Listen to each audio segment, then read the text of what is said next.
Bismillahirrahmanirrahim, alhamdulillahi rabbil alamin, wassalatu wassalamu ala rasulillah. Queridos irmãos e irmãs, amantes do canal Al-Ansar em Angola, daqui fala o vosso irmão Kaika Yunus. Hoje é sexta-feira, portanto temos um predicador, nosso professor Jibril. Ele que era cristão, mas converteu-se à religião islâmica. Portanto temos muito que falar com ele. Vamos acompanhar e saber as razões que o levaram a sair do cristianismo para integrar-se no Islã. E também sabermos acerca de muitas perguntas que as pessoas fazem, ou os cristãos fazem, a respeito do profeta Isa, o terrorismo, muita coisa que os cristãos dizem acerca dos muçulmanos. Portanto, ele vai nos trazer e nos esclarecer exatamente buscando as evidências na Bíblia e também no Alcorão. Portanto, fiquem ligados, não saiam daí, ele vai falar em língua francesa. Fiquem atentos e acompanhem. Até já. Bismillahirrahmanirrahim, wa salatu wa salam ala Rasulullahil Karim, wa ala alihi wa ala ashabihi, wa ala man ihtada bihidaw ila yawmiddin, amma ba'd. Moi, c'est votre frère, le professeur Jibril Louamo, un ancien séminariste connu de tout le monde. En fait, avant de commencer à répondre à certaines questions qui m'ont été imposées par beaucoup de frères musulmans, je voudrais premièrement faire une mise au point par mon parcours, parce que beaucoup de gens veulent savoir qui est le professeur Jibril exactement. C'est un fils d'un pasteur, il est né d'une famille chrétienne, issu d'une famille chrétienne, et lui-même est grandi dans les conférences. Je suis un ancien séminariste, j'ai grandi dans les écodymes et j'ai fait beaucoup de séminaires à Mangembo précisément. Et après, Allah, comme il dit, il fait ce qu'il veut, il guide qui il veut. Beaucoup de gens veulent savoir réellement comment c'est ce qui s'est passé. Le professeur Jibril est parti des chrétiens, un grand séminariste, et de l'islam. Pour ne pas aller loin, ça c'est une autre interview qui aura comme thème la conversion des professeurs Jibril. Donc je pense que ça ne va pas être aujourd'hui. Et à tous nos frères et sœurs musulmans qui nous suivent en ce moment, assalamu alaikum wa rahmatullahi wa barakatuh.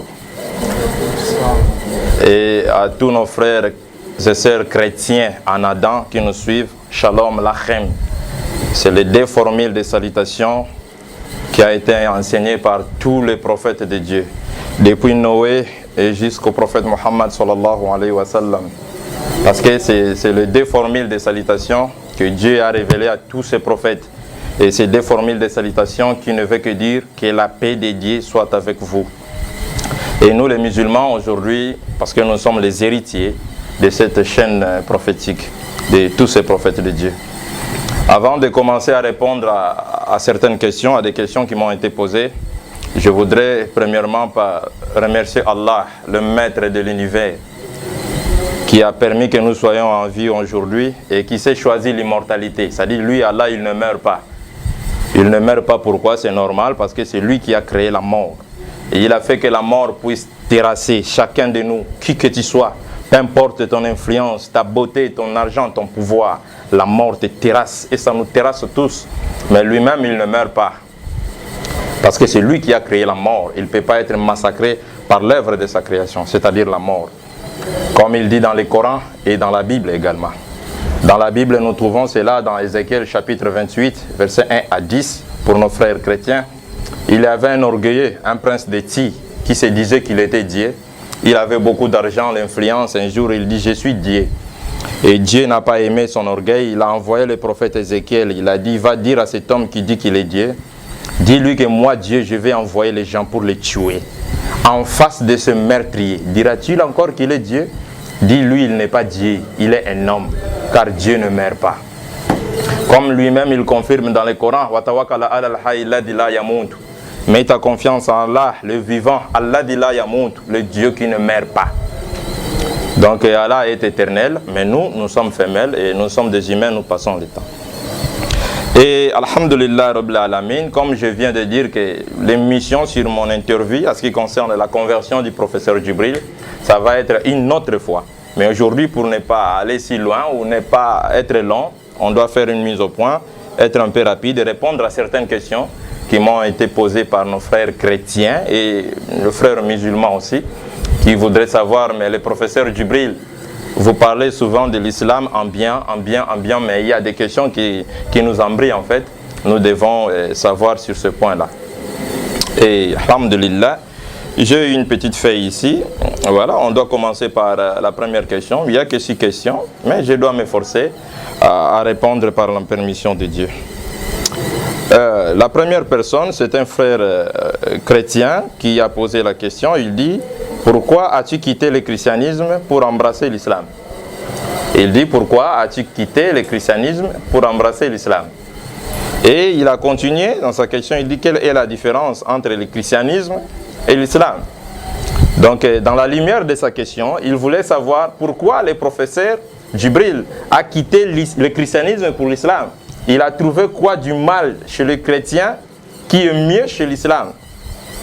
Donc, la question, elle est un peu difficile, mais elle est simple. Elle est simple parce que la Bible est là, le Coran est là, c'est facile à comprendre la différence entre le christianisme et l'islam. Pour répondre à cette question, je voudrais d'abord premièrement dire que je n'ai pas quitté le christianisme ou je ne suis pas devenu musulman, comme certaines personnes pensent que le professeur est devenu musulman. Non, moi je ne suis pas devenu musulman, je suis né musulman. Parce que cela relève aux paroles du prophète Muhammad sallallahu alayhi wa sallam. Le prophète lui-même de nous dire tout enfant qui naît, il est né dans la religion originelle, c'est-à-dire il est déjà soumis depuis les entrailles de sa mère. Et après, quand il va grandir, c'est ses parents qui vont l'amener soit dans le christianisme, ou soit dans le judaïsme, ou soit Majisana, ou bien une religion traditionnelle, là où il va apprendre l'Enzambe Abayindo, tout ça là. Mais de naissance, déjà, les enfants naissent de musulmans. Donc, ils ne viennent qu'au monde pour se soumettre à la volonté de Dieu. Donc, moi, je ne suis pas devenu musulman. Déjà, ça, c'est une erreur. Et déjà, à la question, je ne suis pas devenu musulman, mais je suis redevenu musulman. Au départ, j'étais déjà musulman dès le bébé. Ça, c'est un. Et la différence entre le christianisme et l'islam, elle est simple. Elle est simple. Parce que lorsqu'on lit le Coran, Allah lui-même dit dans le Coran sacré, Al-Yawma akmalatum lakum dinakum wa atmamtu alaykum ni'mati wa raditu lakum l'islam dina. Dieu dit aujourd'hui, j'ai parachevé pour vous votre religion. J'ai accompli pour vous mon bienfait et j'ai choisi pour vous l'islam comme religion. Et Allah, il dit quelque part dans le Coran toujours, Inna dina indallahi islam. La religion auprès d'Allah, c'est l'islam. Donc la religion auprès de Dieu, c'est l'islam. Mais vous ne trouverez pas un seul verset dans toute la Bible où Dieu dit, aujourd'hui j'ai choisi pour vous le christianisme et j'ai agréé pour vous le christianisme comme religion. Impossible, ce verset-là n'existe pas. Et vous ne trouverez pas un seul verset dans la Bible où Dieu dit, la religion à moi, Allah, c'est le christianisme. Ça n'existe pas. Donc c'est clair. Lorsque vous êtes un être humain, on n'a pas besoin du Saint-Esprit pour comprendre la vérité et le mensonge. Je ne dis pas que tous les chrétiens sont dans les mensonges, non. Je dis seulement qu'il y a des chrétiens qui sont dans les mensonges. Qui sont-ils? Ce sont eux qui deviennent de riches à travers les dîmes et les offrandes, c'est-à-dire le pasteur. Les bébés chrétiens qui sont dans les églises sont des innocents. Ils ne suivent que leur pasteur. Amen, amen. Ils font tout ce que les pasteurs ordonnent. Mais le vrai menteur, ce n'est pas les bébés chrétiens, c'est le pasteur eux-mêmes. Ils connaissent la vérité, mais ils ne veulent pas les divulguer. Quelle détestable marchandise auxquelles ils ont vendu leurs âmes. Tout ça pour l'argent, les dîmes, les offrandes et les femmes. Mais la vérité de Dieu, elle reste la vérité. Dieu a dit, Inna dina indallahi islam. Et il a encore dit dans le Coran sacré, celui qui choisit une autre religion qui n'est pas l'islam, on n'accepte pas de lui. Donc dans le Coran, il y a des versets que Dieu confirme que l'islam c'est sa religion. Et dans la Bible, il n'y a pas un seul verset où Dieu dit le christianisme c'est sa religion. Et d'ailleurs, pour répondre à notre frère, finir à cette question, je vous apprends, mon frère chrétien qui m'a posé une question, qu'est-ce qui m'a poussé de devenir chrétien? Que l'islam existe même dans la Bible. Donc ça c'est un cours biblique gratuitement que je ne voudrais pas donner seulement à notre frère qui a posé la question, que je voudrais donner même à ton pasteur qu'on appelle Papa Molimo. S'il est peut-être d'accord, qu'on puisse se parler face à face. Voilà, la caméra est là, moi je suis prêt, j'attends n'importe qui. Même si tu dors sur le même lit avec le Saint-Esprit, le professeur est là. Le professeur est là, on va se parler. Mais un jour, le prophète Jésus, alayhi salatu wassalam, que la paix de Dieu soit sur lui, il a dit dans la Bible, Hébreux chapitre 5, verset 7, il a dit dans la Bible, c'est pourquoi Jésus-Christ rentrant dans le monde et dit, tu as voulu ni sacrifice, ni holocauste, mais tu m'as formé un corps. Il a dit à Dieu, tu n'as voulu ni sacrifice, ni holocauste, mais tu m'as formé, moi Jésus, un corps. C'est pourquoi je suis là, moi Jésus, pour faire, ô Dieu, ta volonté. Donc il était là pour se soumettre à la volonté de Dieu. Comme l'islam signifie soumission à la volonté de Dieu. Al-istislam lillahi bit-tawhid. Se soumettre complètement ou obéir complètement à la volonté de Dieu. C'est tous les bébés qui naissent dans la soumission. Donc mon frère, je crois que j'ai répondu à ta question, que l'islam c'est la religion de Dieu. Dieu a confirmé ça dans le Coran, mais il n'y a pas un seul verset. Moi, ça, je mets au défi n'importe qui. Même s'il dort sur le même lit que le pape, qui est le Seigneur de tous les chrétiens du monde, il ne me donnera pas un seul verset où Dieu dit le christianisme c'est sa religion. Déjà au départ, le christianisme on ne peut pas le comparer avec l'islam. Parce que le mot chrétien, Jésus ne le connaît pas. Le mot christianisme, Jésus ne le connaît pas. Le mot chrétien vit jour des années après que Jésus soit passé. Le mot chrétien vit jour Actes des Apôtres, chapitre 11, verset 26. Et qui avait appelé les chrétiens chrétiens? Ce n'est ni Dieu, ce n'est ni Jésus, ce n'est ni un prophète de Dieu, ce n'est ni un ange de Dieu, mais ce sont des païens, les adorateurs de la déesse Astarte, Antioche, Actes des Apôtres, chapitre 11, verset 26. Là, vous verrez qui a donné le nom des chrétiens aux chrétiens. Même votre nom, là, ne vient pas de Dieu. Dieu ne connaît pas ça. C'est comme le nom de la Bible même. Vous allez voir dans le Coran, Dieu dit le Coran, c'est son livre. Mais vous ne verrez pas un seul verset dans la Bible où Dieu dit la Bible, c'est son livre. Nulle part. Le nom de la Bible a été donné par un prêtre catholique que je ne vais pas citer les noms pour ne pas faire des autres tristement célèbres dans l'ignorance là. Donc je crois que j'ai répondu à la première question à notre frère chrétien qui voulait savoir la différence entre le christianisme et l'islam. Donc l'une est la religion de Dieu et l'autre est la religion de l'homme païen inventé. Donc c'est ça un peu la différence. Si vous n'êtes pas satisfait, peut-être on aura besoin de votre père spirituel. Il va venir ici nous prouver le contraire. Peut-être nous sommes égarés. Inch'Allah. Et à la deuxième question qui consiste, le frère a demandé, est-ce que tu crois aussi que Jésus est prophète de Dieu? Ou quelle est la différence entre Jésus-Christ et Mohammed? Les frères voulaient savoir si je crois aussi que Jésus-Christ est prophète. Ça, c'est un frère musulman qui a posé cette question. Ce n'est pas un chrétien, c'est un musulman. La première, c'était un chrétien. La deuxième, c'est un musulman. Il veut savoir si Jésus, je crois seulement, c'est un prophète ou quelle est la différence entre Jésus et Mohammed. Mais c'est simple. C'est simple, mon frère. Si déjà un musulman ne croit pas que Jésus est prophète de Dieu, mais il va tout droit en enfer. Mais tu peux faire toutes les œuvres du monde. Mais si tu ne crois pas à un seul prophète de Dieu, tu iras tout droit en enfer. Jésus est le prophète de Dieu.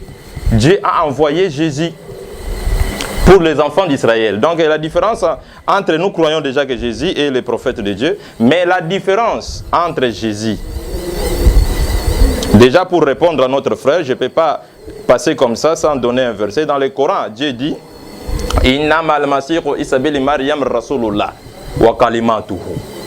Certes, Jésus-Christ, fils de Marie, est qui? Rasulullah. Wa kalimatuhu, il est la parole de Dieu. Alaqaha ila Maryam. Lilobo yonzambe abwaka kena libumu ya Marie wa ruhu minhu.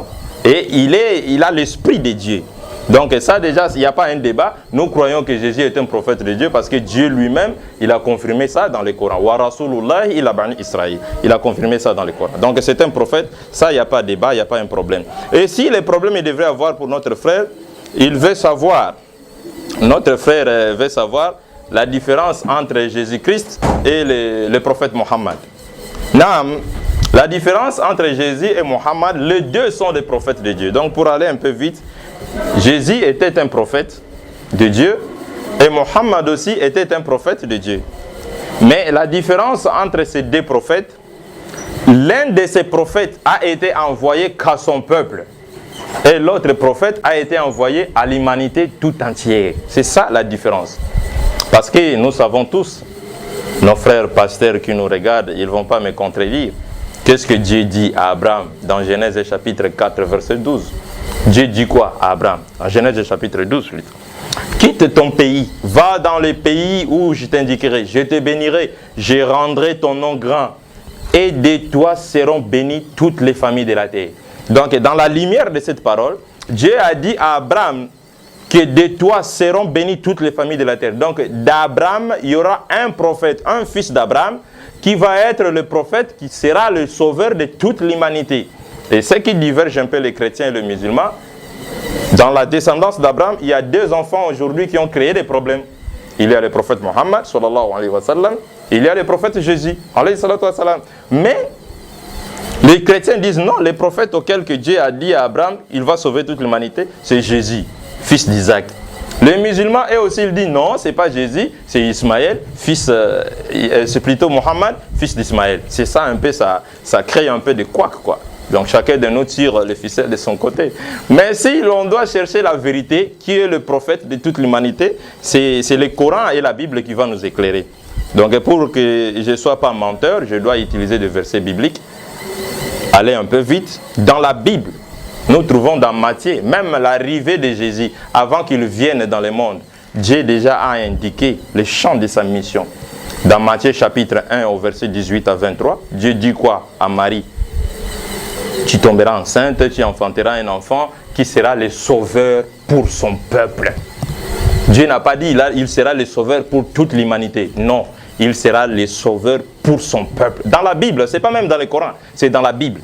Le sauveur pour son peuple. Quel peuple? Matthieu chapitre 2 verset 6. Oh toi Bethléem, tu ne certes pas parmi le principal Gilles de Juda. De toi naîtra un chef qui paîtra Israël, mon peuple. Et Jésus lui-même, quand il est né, il a dit ouvertement de sa propre bouche, le prophète Jésus, « Je n'ai été envoyé qu'aux brebis perdues de la maison d'Israël. » Ça, il n'y a pas un débat.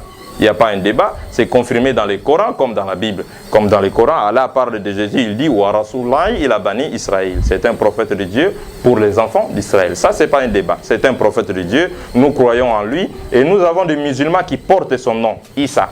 Nous le respectons. Il est cité plusieurs fois dans le Coran. Même sa mère, Marie, il y a tout un chapitre que Dieu a dédicacé à sa mère. Surat al-Maryam. Ça existe dans le Coran.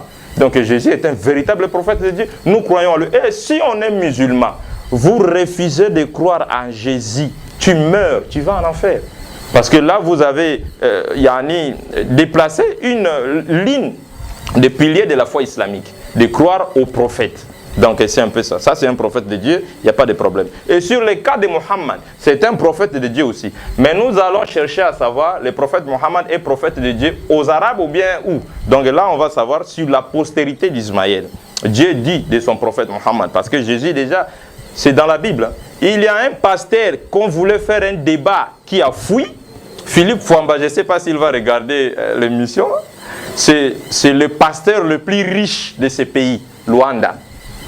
Il a beaucoup d'argent, il a beaucoup des églises. C'est ce pasteur-là qui a insulté le prophète Mohammed au moins 100 fois.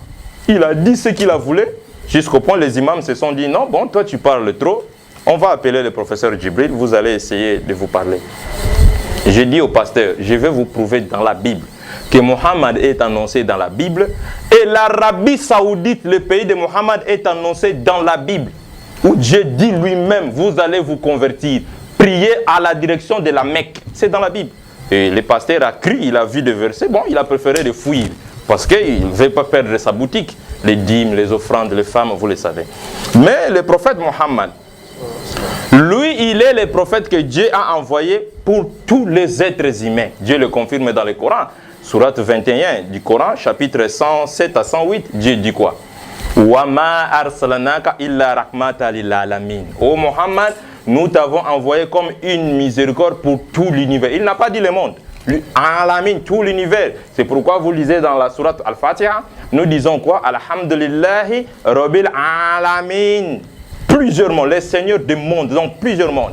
Allah confirme sur Muhammad dans le Coran, wa ma arsalnaka illa rahmatan lil alamin. Nous t'avons envoyé comme une miséricorde pour tout l'univers. Donc Mohammed est aussi professeur des oiseaux, des animaux, des poissons, même l'eau, Alamin, tout l'univers. Et aussi, Allah a confirmé dans le Coran sacré, il a dit quoi? Wama arsalnaka illa kafatan linnas.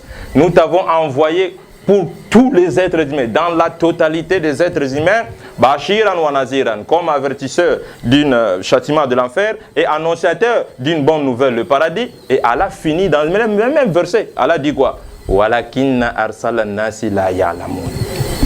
Mais la plupart des gens ne le savent pas, y compris les pasteurs qui me regardent sur ce plateau. La plupart des gens ne le savent pas. Walakinna arsalan nasi la ya'lamun. Et Allah a choisi le prophète Mohammed comme une miséricorde pour tous les êtres humains. Et le prophète de nous dire, lui-même, le prophète Mohammed, il a prouvé le caractère universel de sa mission en établissant les critères de noblesse sur la piété et pas sur la race. Mais Jésus, fils de Marie, il y avait une Cananéenne, excusez-moi pour finir, une femme qui avait sa fille. Elle souffrait de cette maladie-là. Lorsque les gens piquent, quoi, ils tombent, ils piquent, on appelle ça en français l'épilepsie. Cette fille-là souffrait vraiment. Et la femme-là, comme elle n'était pas israélite, elle sortait d'une autre nation. Elle était phénicienne, donc actuelle Liban. Elle a entendu parler de Jésus. Elle a pris sa fille, elle dit non, allons chercher le prophète Jésus. On va parler avec lui pour qu'il sait un peu de sauver ma fille. Et la femme venue, il a vu Jésus en train de venir avec ses apôtres parce que Jésus fouillait la mort. Les Juifs cherchaient à le tuer, il fouillait. Et voilà, il a vu Jésus, il dit, Maître, secours-moi. S'il vous plaît, ma fille va mourir. Aidez-moi, elle est cruellement tourmentée par les démons. Jésus a écouté la fille. Elle n'a même pas fait attention à la fille. Elle continue à partir. Et Jésus, fils de Marie, la femme a continué. Maître, mais ma fille là, elle est malade, elle va mourir. Sauvez-la, s'il vous plaît. Les apôtres de Jésus, ils ont vu la femme en train de pleurer. Mais qu'est-ce qu'ils ont fait? Le Judas, les Matthieu, les Jean, les Paul, tout ça là. Vous savez ce qu'ils ont fait? Ils sont allés dire à Jésus, Maître, cette femme crie derrière nous. Chasse-la. Mais Jésus, s'il était le prophète de tout le monde, qu'est-ce qu'il allait dire? Je ne peux pas la chasser. Je ne peux pas la chasser. Je suis là pour tout le monde. Amenez ta fille. Mais Jésus a retourné. Il a regardé la fille. Il a dit, je n'ai été envoyé qu'aux brebis perdues de la maison d'Israël. Et la femme a insisté. Elle s'est approchée encore, elle dit, mais maître, ma fille va mourir, sauvez-la s'il te plaît. Matthieu chapitre 15, verset 24. Les gens vont penser peut-être, on rencontre du n'importe quoi ici. C'est vérifiable, c'est dans la Bible. Matthieu chapitre 15, verset 24. Vous commencez au verset 23, vous allez voir l'histoire, comment ça a commencé. Maître, sauvez ma fille, elle est malade. Jésus s'est retourné pour la dernière fois à dire à cette femme, il n'est pas bon de prendre le pain des enfants et les jeter aux petits chiens. Demandez à n'importe quel pasteur dans ce pays. Qu'est-ce qui est chien? Qui sont les enfants?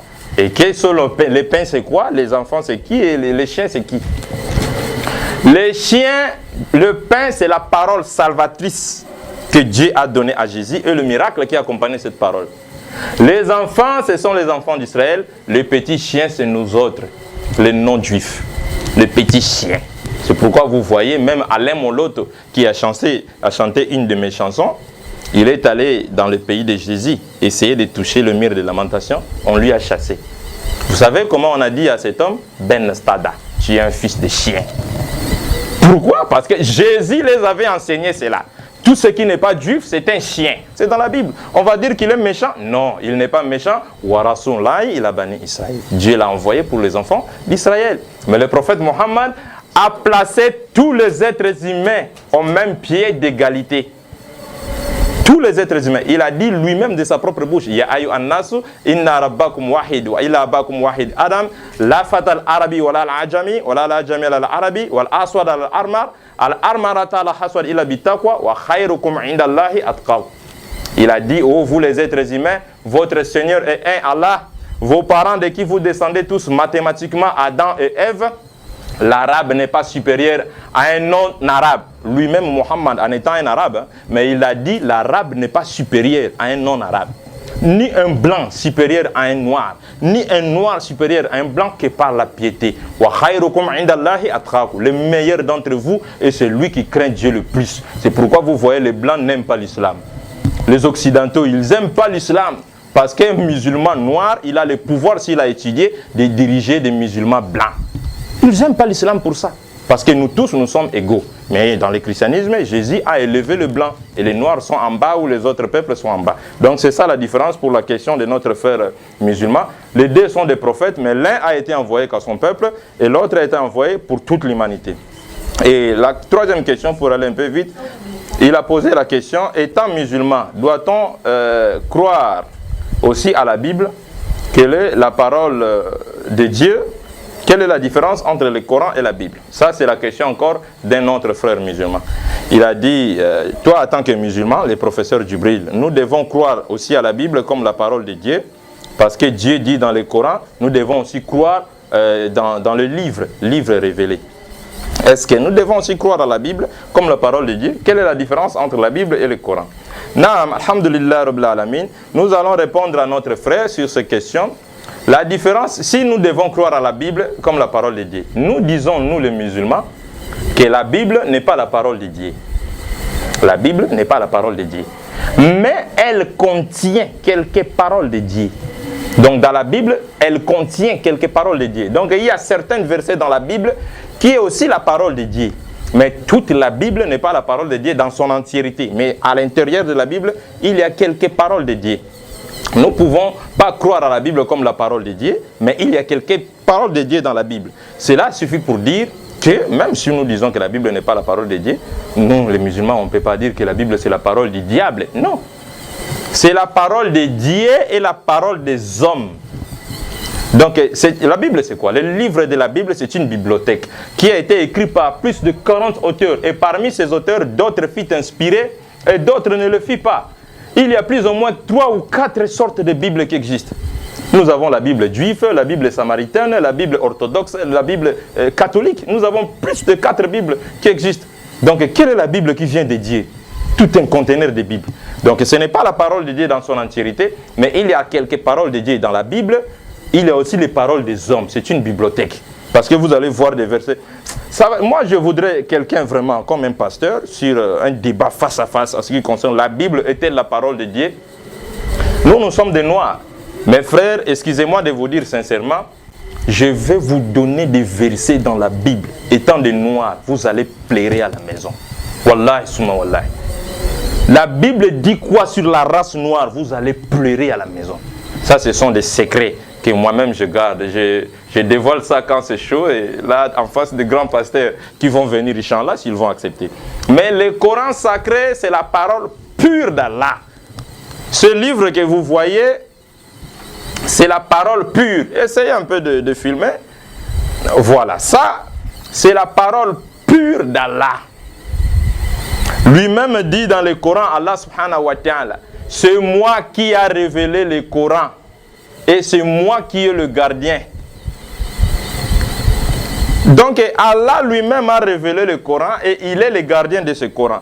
Cela ne vous étonne pas, mes frères. Depuis 610 que le prophète Mohammed a succédé à Jésus-Christ, fils de Marie, jusqu'à aujourd'hui, le Coran contient le même verset, la même langue et le même principe et la même loi. Il n'y a même pas une virgule que les Américains et les Français ont pu mettre ici, comme la Bible. Donc le Coran sacré est un livre pur qui n'a jamais été traduit, qui n'a jamais été falsifié. C'est pourquoi jusqu'à la fin du monde, vous ne verrez pas l'ancien Coran et le nouveau Coran. Ça n'existe pas et ça n'existera jamais. Vous verrez peut-être l'Ancien Testament de la Bible et le Nouveau Testament. Donc la Bible n'est pas la parole de Dieu dans son entièreté, mais elle contient quelques paroles de Dieu. Donc dans la Bible, il y a la parole de Dieu et la parole des hommes. C'est pourquoi, avant de finir cette question, je voudrais vous faire un petit jet. Lisez vous-même à la maison, mes frères. Dans Luc chapitre 23, verset 44, vous allez voir là-bas Luc qui n'a jamais vu Jésus. Il ne connaît pas Jésus, c'est un docteur traitant, d'abord c'est un Romain. Il a dit, nous avons appris ça à l'école, même vous et moi, on a grandi dans cette connaissance-là. Il y avait des voleurs, des brigands crucifiés aux côtés de Jésus. L'un insultait Jésus et l'autre ne l'insultait pas.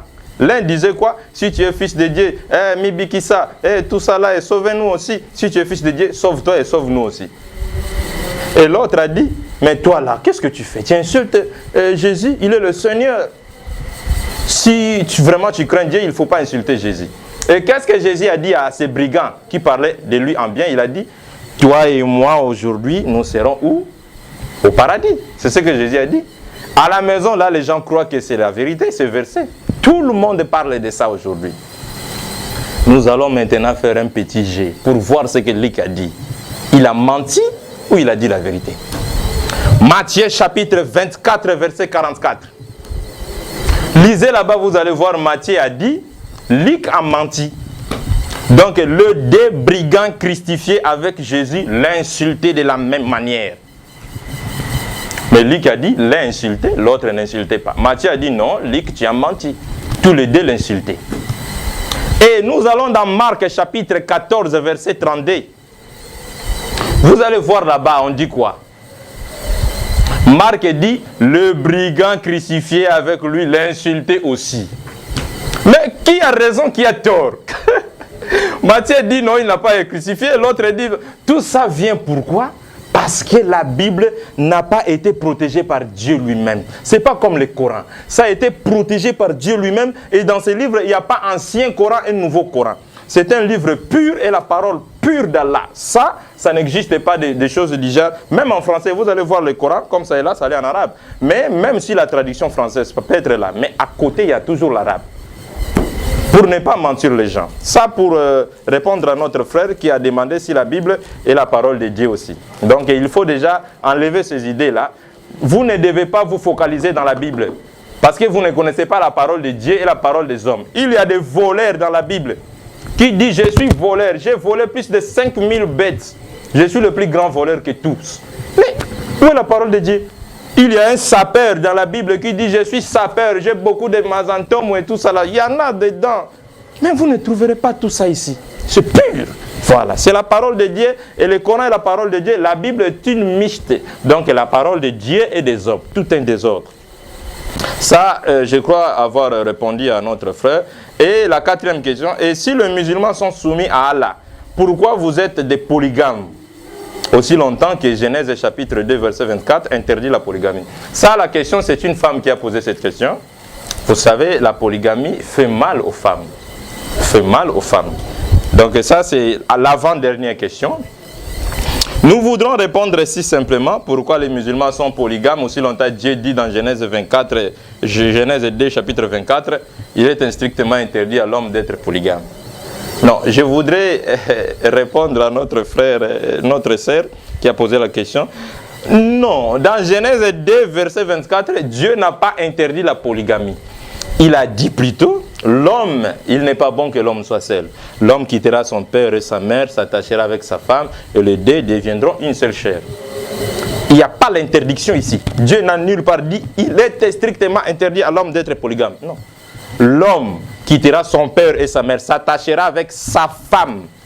Les deux deviendront une seule chair. C'est là, ce verset-là que vous voyez. Tous les pasteurs du monde entier s'appuient sur ce verset pour dire que les musulmans sont dans l'égarement parce qu'ils sont des polygames. Déjà, avant d'aller dans le Coran, ou bien je ne peux pas même toucher le Coran, je vais toucher la Bible. Pour voir que ce n'est pas Mohammed qui a amené la polygamie, comme certains le pensent. Il y a quelqu'un qui a dit un jour que Mohammed a créé l'islam, Mohammed a inventé l'islam. Avant même d'aller jusqu'au bout de cette question, j'apprends à nos frères qui disent cela que Mohammed n'a jamais créé l'islam. L'islam n'est pas la religion de Mohammed. Mohammed n'est pas le fondateur de l'islam. Il n'est pas le cofondateur de l'islam. Et il n'est ni le premier prophète de l'islam, il n'est ni l'unique prophète de l'islam. Il est le dernier. Pas l'unique ni le premier. Il est le dernier. Khatam al-Nabiyyi, le dernier. Mais avant lui, il y avait des prophètes et des prophètes. C'est pourquoi lui-même dit Al-Anbiya'u ikhwatu li'alat wa umma'atuhum shatta wa dinuhum wahid. Nous, l'ensemble des messagers de Dieu, nous sommes comme les enfants d'une même mère, mais d'un même père, mais de mamans différentes. Notre religion est une. Ils ont tous apporté l'islam. Depuis Noé jusqu'à Mohammed, ils ont tous apporté l'islam. Et l'islam ne peut pas être la religion de Mohammed, parce que Dieu lui-même déjà parle de l'islam des siècles avant Mohammed. Ma kana Ibrahima yahudiyan wala nasraniyan, walakin kana hanifan musliman. Dieu parle déjà de l'islam des siècles avant Mohammed. Comment est-ce que Mohammed va créer l'islam? Si l'islam a été créé par Mohammed, donc Jésus était kafir, David était kafir, Moïse était kafir, son grand-père Abraham était kafir. Non. Tout ça là, parce que les gens ne veulent pas faire les études pour comprendre la vérité. Et les pasteurs cachent la vérité, c'est pourquoi ils ont les jeeps aujourd'hui et les femmes tout autour. Donc la polygamie a été enseignée d'abord dans la Bible. Ce n'est pas Mohammed qui est venu nous imposer les polygamies ici, non. Je vais donner des versets clairs dans la Bible où Dieu parle de la polygamie. Exode chapitre 21, verset 10. Qu'est-ce que Dieu dit dans ce verset-là? Pour répondre à la sœur qui est déjà choquée parce qu'il n'aime pas que son mari soit avec d'autres femmes, tout ça. Dieu dit quoi dans ce verset? Si un homme épouse une deuxième femme, il ne retranche rien les droits de la première femme. La nourriture, le vêtement, jusqu'au lit conjugal. Qui donne cette loi dans la Bible? C'est Dieu. Et ce Dieu-là, selon nos frères chrétiens, c'est Jésus. Donc c'est Jésus qui parle ici. Jésus a dit, un homme qui a deux femmes, il a épousé une autre aussi. Il ne peut pas retrancher le bien de la première femme, que ce soit la nourriture, le vêtement et au lit conjugal. Donc cet homme-là doit être sincère à bien s'occuper de ces femmes-là. Ça, c'est le premier verset. Et le deuxième verset, Deutéronome chapitre 21, verset 15 à 17. Là, Dieu même donne la loi même de la distraction, donc la division. Comment divorcer avec un homme qui ne s'occupe pas de ses femmes. C'est toujours la polygamie.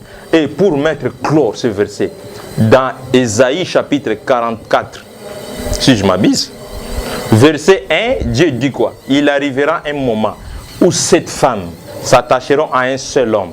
Et ils diront à cet homme, nous allons nous vêtir nous-mêmes. Nous allons nous nourrir nous-mêmes. Nous allons s'occuper de nous nous-mêmes. Mais enlevez-nous seulement la honte de célibat. Fais-nous porter ton nom. C'est pourquoi vous voyez aujourd'hui, il y a la dépravation totale des mœurs dans toute la terre, surtout dans les pays chrétiens. J'ai suivi un journal français et ils sont en train de chasser les prostituées. Les prostituées en France, mais vous êtes en train de verser de l'eau sur un dos de canard. Vous ne faites rien parce que vous ne voulez pas obéir la loi de Dieu qui a été enseignée par son prophète Mohammed. Ces femmes-là qui sont en train de faire la prostitution, là, bon, imaginez une seule fois. Parce que chez moi, dans mon pays, il y a des gens qui s'autoproclament. Ce sont eux qui font aujourd'hui la société soit dépravée. Vous allez voir quelqu'un, vous étiez avec lui hier soir, demain il se réveille, il dit « Je suis devenu prophète ». Ça existe. Il y a aussi des gens qui se disent de Dieu. Un être aimé, il se réveille un bon matin, il dit « Je suis Dieu ». Ça existe. Et il y avait même un débat sur la chaîne nationale entre le Dieu et les prophètes. Et les journalistes ont demandé à l'obsédo Dieu, mais monsieur le prophète, connaissez-vous le Dieu Mukuna? Il dit non, je ne le connais pas. Et on a demandé à l'obsédo Dieu, monsieur le Dieu, connaissez-vous le prophète Mukungubila? Il dit je ne l'ai même pas envoyé. Regardez jusqu'à quel niveau les gens se sont égarés du droit chemin. Tout ça pourquoi? Vous ne voulez pas suivre Mohammed. Sallallahu alayhi wa sallam. Celui que Dieu a donné la forme parfaite et universelle, que tous les êtres humains, nous devons vivre dans l'harmonie si nous suivons le prophète Mohammed. Et ça, c'est l'unique chemin. Maintenant, vous chassez les prostituées, il les prostituées. Mais il y a en Suisse, on a fait une périme. 300 bébés sont nés par année, 300 bébés, 17 garçons. Sur les 300 bébés, 17 garçons seulement. Et ils ont plus ou moins 12 millions d'habitants dans le pays, 7,99 millions de femmes. Mais comment est-ce que ces femmes-là qui vont manquer de mari, ils vont s'épouser comment? C'est pourquoi le ministre lui-même a dit, en l'horizon 2030, l'homme va devenir à vendre. Donc la femme va acheter l'homme avec son argent. Pourquoi? Ils sont nombreux. Mais si seulement nous acceptons la loi de Dieu qui a été enseignée par son prophète Mohammed, un homme épouse une femme, il peut épouser une autre s'il veut, et une troisième. La polygamie n'est pas une obligation. Dieu n'a pas obligé les musulmans d'être des polygames. Il n'a pas interdit aux musulmans d'être des polygames. Mais il a permis. Il y a la permission. Si vous voulez, vous pouvez épouser parce que les femmes sont nombreuses que les hommes. Donc ça, c'est la loi de Dieu, ma soeur. Arrêtez de vous torturer. Vous faites ça par la jalousie. Mais ne dites pas que vous faites ça par la crainte. Non, c'est la jalousie. D'ailleurs, je vous apprends. Jésus-Christ, fils de Marie lui-même, qui est le Dieu de beaucoup de gens qui me regardent à la télé. Son père était qui? Son père était un homme polygame. Jésus est sorti d'un foyer polygamique. Son père Jacob était un polygame, selon la Bible. Il a épousé Léa et Rachel. Et après, Léa a vu que son ventre là ne pouvait pas encore donner des enfants à son mari. Il a dit à son mari Jacob, prends ma servante Bila, continue à faire des enfants avec lui pour que je puisse continuer à avoir des enfants. Et Rachel aussi, Léa de son côté, il a vu que son ventre est fermé, il dit, prends ma servante Zilpa, continue à faire des enfants avec lui. Jacob a pris Zilpha, Bila et les servantes de ces deux femmes. Donc il a eu 4 femmes. Et Jésus est sorti de ces 4 femmes-là.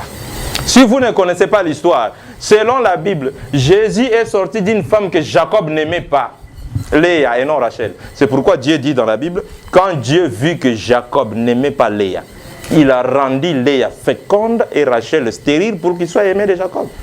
Et c'est cette femme-là qui a enfanté Jésus.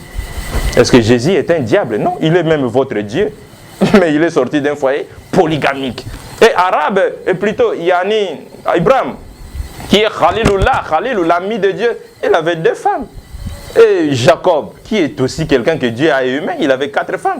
Et David, que vous parlez, l'homme c'est l'homme au cœur, il avait plusieurs femmes.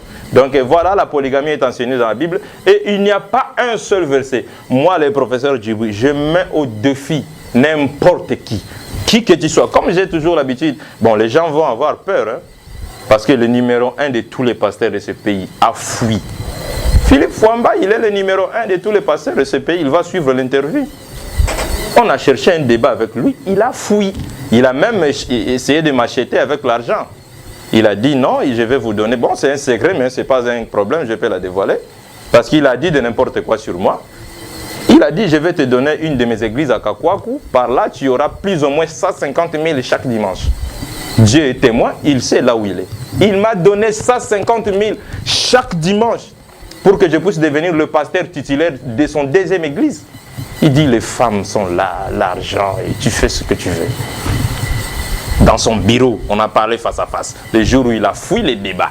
Et à ma sortie, quand j'ai sorti, il a commencé à dire aux gens, non, je suis allé lui demander de l'argent. Mais aussi longtemps, ce n'était pas vrai. Il a fui seulement les débats. Donc je mets au défi tous les pasteurs de ce pays. Aucun pasteur ne pourra nous donner un seul verset où Dieu dit la polygamie, elle est interdite. Ce verset-là n'existe pas. Dieu aussi, il a permis la polygamie. Et avant la dernière question, est-il permis à un musulman d'épouser une femme chrétienne ou d'une musulmane d'épouser un chrétien? Est-il permis à un musulman d'épouser une femme chrétienne ou d'une musulmane d'épouser un chrétien? L'un c'est non et l'une c'est oui. Sur le plan de la femme ne peut pas épouser un homme chrétien. Pourquoi? Tout simplement parce que Dieu dit dans le Coran, l'homme est le chef de la femme. Étant le chef, s'il épouse une femme musulmane, une femme pieuse, lui il a des nadis saints kafir. Il va imposer à cette femme de devenir kafir comme lui. Donc ça c'est interdit. Allah n'a pas accepté. Mais sur le plan de l'homme, s'il peut épouser une femme chrétienne, là nous disons oui. Oui, une femme chrétienne peut être épousée par un musulman, mais quelle chrétienne? On ne peut pas dire seulement oui comme ça c'est fini. Quelle chrétienne? Parce que nous nous rappelons à l'époque de Omar ibn Khattab, radiallahu anhu, il y avait un sahaba qu'on appelait Uzaifa. Il avait épousé une femme chrétienne. Omar ibn Khattab, ayant appris cela, il lui a écrit une lettre en lui disant ceci: veux-tu semer la fitina dans la communauté? Je vous ordonne de divorcer avec cette femme chrétienne-là. Pourquoi Omar bin Khattab a écrit cette lettre? Parce que les femmes chrétiennes, musulmanes, mariables, libres étaient encore là. Vous laissez les musulmanes pour aller épouser des chrétiennes. Et qui va épouser ces musulmanes-là? Et pour qu'on ne sème pas la fitina, Omar a refusé ce mariage. Mais on peut épouser chrétienne, une chrétienne. Quelle chrétienne? وَالْمُرْسَنَاتِ مِنَ الَّذِينَ أُوذُوا الْكِتَابِ. Les femmes vertueuses en qui nous avons fait descendre les livres. Dieu n'a pas dit aller chercher une chrétienne qui porte les collants, les kenzo, les mini-jupes, qui fait je ne sais pas les mèches et qui a transformé la couleur de sa peau. Vous venez, vous dites non, voilà ma chrétienne. Non, c'est pas celle-là. Les femmes vertueuses vers qui nous avons fait descendre les livres. Et quand faut-il l'épouser? Quand? Et aussi il faut savoir, le grand danger c'est quoi? Lorsqu'un musulman épouse une femme chrétienne, le danger c'est quoi? Donc si vous partez peut-être avec elle ailleurs, dans un pays chrétien, toi tu meurs, elle reste avec les enfants, ou bien la justice lui donne le droit de garder les enfants, elle va amener les enfants où? Répondez-moi, monsieur le journaliste. Si toi musulman tu meurs, et cette femme-là, kafir, elle reste avec les enfants, elle va amener les enfants où? À l'église, effectivement. Et là-bas en église, ils vont apprendre que Jésus est Dieu, Jésus est fils de Dieu. Donc toi musulman, Allah a dit Inna Isa Rasulullah wa kalimatuhu, tu as appris à tes enfants que Jésus est fils de Marie, il est le prophète de Dieu. Mais toi, tes enfants vont aller là-bas après ta mort, apprendre que Jésus est Dieu, danser des tam-tams et jouer la musique. Donc en d'autres termes, tu as contribué, tu as donné à Satan des soldats dans son armée pour combattre le prophète et son Seigneur. Donc tu as donné à Satan des soldats dans les douala là pour combattre cette religion islamique. Et ça c'est un grand danger. Tu vois, c'est pourquoi Afdal, c'est celui qui épouse une femme musulmane. Même c'est permis, mais il y a un danger comme vous venez de l'entendre plus tôt. Et la dernière question, est-ce que l'islam prêche aussi le terrorisme? Sinon, alors pourquoi les musulmans pratiquent le terrorisme? Ça, c'est un chrétien qui a posé cette question et ça, c'est la dernière question. Et pour dire si l'islam prêche le terrorisme, cette réponse est franchement, bon, je dirais pas ridicule. Vous avez déjà vu un prophète, le prophète Mohammed, il est dans la lignée des gens que Allah lui-même a appelés des... Comment on les appelle déjà au stade? Parmi les 5 imams là qui ont... Les imams, les cinq prophètes qui ont été persécutés par son peuple. Voilà, les Ulul Anzim. Les Ulul Anzim. Le prophète était l'un des Ulul Anzim. C'est le prophète le plus méprisé par son peuple. Et le prophète Mohammed n'a jamais vengé, même pas une seule fois. Il n'a jamais vengé. Il a été persécuté, il a été frappé, il a été même obligé de quitter son pays et sa ville natale pour la dawa. Mais son retour triomphal à la Mecque, le prophète a pardonné. Il a dit à ses détracteurs, j'agirai envers vous aujourd'hui comme mon frère Joseph a agi à ses frères. Il les a pardonnés.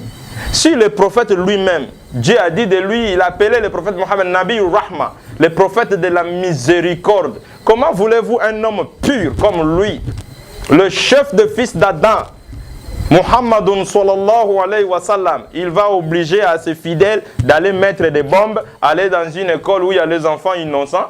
Allahu Akbar, tu te bombardes. Non. Vous comprenez? Tout ça parce que c'est ce que les Occidentaux veulent nous faire croire. L'islam n'enseigne pas le terrorisme. L'islam n'a rien à voir avec le terrorisme. Dieu nous dit dans le Coran, chapitre 5, verset 32, celui qui tue une âme innocente, c'est comme s'il a tué toute l'humanité. Et celui qui sauve une âme, c'est comme s'il a sauvé toute l'humanité. Nous sommes contre ces frères-là qui pratiquent les barbaries, les bombes. Nous sommes contre. Mais attention, la question n'est pas là-bas. Il ne faut pas seulement chercher à savoir où est-ce qu'ils ont bombardé, combien y a-t-il eu de morts. La question, s'il faut poser à tous ces Occidentaux-là, pourquoi ils ont bombardé? Je vous jure, si vous posez cette question à Macron, là, qui est en France, il n'a pas de réponse. Vous posez même à celui qui est de l'Amérique, là, l'actuel, là, son nom déjà c'est quoi? Même Biden, John Biden, il n'a pas de réponse. Demandez seulement à tous ces présidents pourquoi ils ont bombardé. Parce qu'on n'est pas avec le chromosome du terrorisme. Le préambule de la Déclaration humanitaire des droits de l'homme de 1945 nous dit ceci: un homme doux peut devenir violent à force de subir l'injustice. Pourquoi ces gens-là sont devenus des terroristes? Même si c'est contre l'islam. Mais pourquoi? Vous voulez mettre fin à la présence des moustiques dans votre maison, alors que vous n'avez pas encore pris soin d'enlever les saletés qui entourent votre environnement. Vous pouvez utiliser l'insecticide comme vous voulez, mais les saletés, les moustiques seront toujours là parce qu'il y a les saletés tout autour. Commencez par enlever d'abord les saletés dans votre environnement. Les moustiques vont disparaître d'eux-mêmes. C'est la politique injuste de l'Occident contre le monde musulman qui crée ce qu'on appelle aujourd'hui le terrorisme. Même si c'est contre l'islam. Bon, moi je vis en France, je suis un arabe.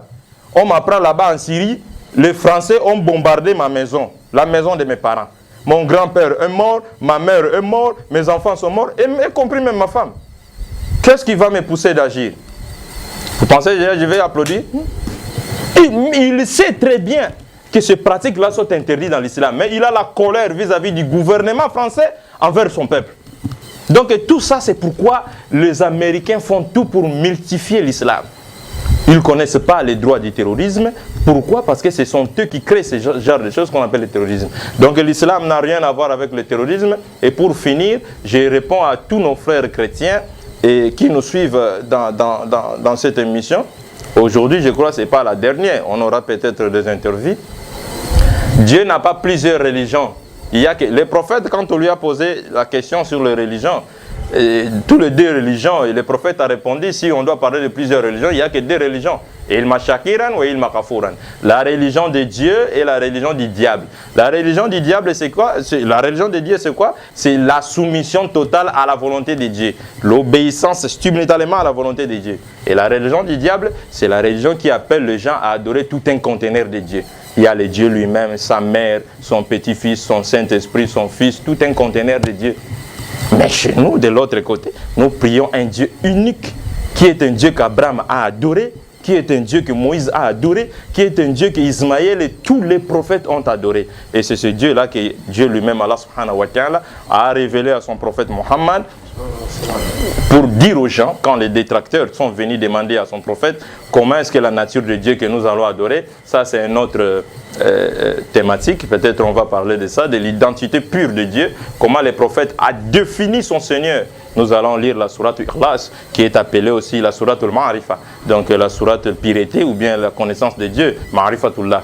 On aura peut-être d'autres interviews sur ça, mais aujourd'hui on a pu quand même répondre à certaines questions et je ne sais pas, avant de boucler la boucle, s'il y a peut-être des préoccupations de l'autre côté par nos frères. Ça c'est une belle question, mais je crois que je ne peux pas répondre à cette question terre à terre. Bon, je vais répondre un peu vite fait, mais c'est une question qui va créer une autre fenêtre, c'est-à-dire la rédemption par le nom de Jésus.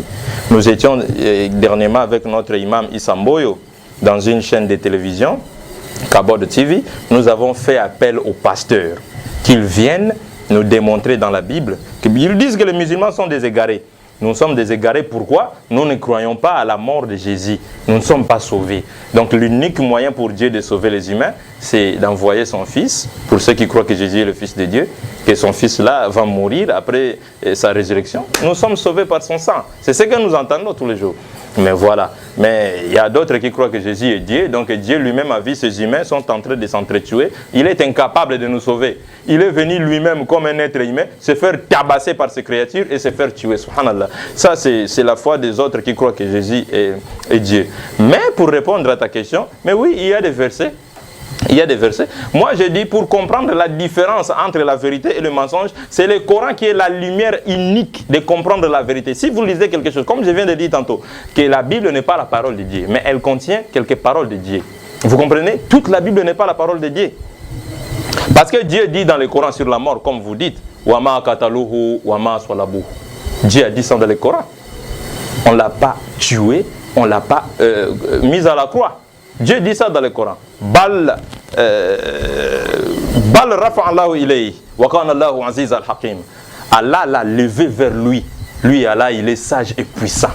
Est-ce que vous comprenez? Donc ça, c'est notre croyance. Mais dans la Bible, il y a des versets qui disent que Jésus est mort.